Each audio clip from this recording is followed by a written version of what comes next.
A gente, vamos mostrar ensinando pra você como fechar o cabelo do seu nacional.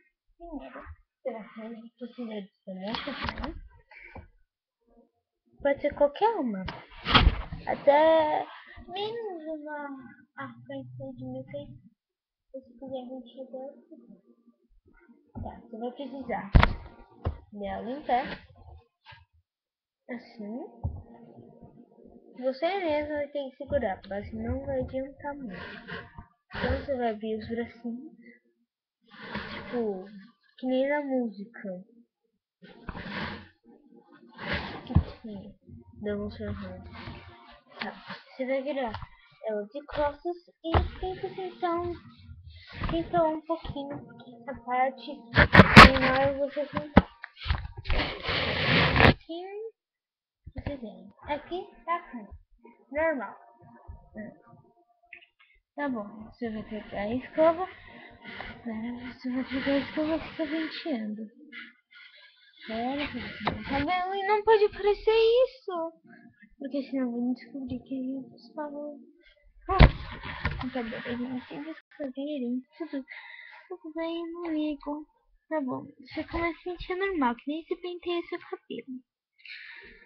Assim, Tira, desculpa por estar mexendo muito, que eu sempre faço meus vídeos sozinha. E esse daqui eu tenho que colocar no chão. E acabei batendo o braço. Tá bom, subir só um pouquinho. Tá. Aí você vai fazendo assim. Tá, tá normal. Aí, vou aumentar um pouquinho a tela. Tá bom. Você vai precisar do seu Monster High do jeito que eu te falei. Isso aqui girado no ponta cabeça. Aqui, essa parte aqui, onde fica assim. Hoje eu vou precisar pentear essa parte aqui de baixo. Aqui. Como você já não vê muito mal, mas eu tenho pretendo deixar uma semana sem pentear. Vai tudo. E nesse vídeo eu vou ensinar como fazer uma camisa emocional. Tá. Virando de volta.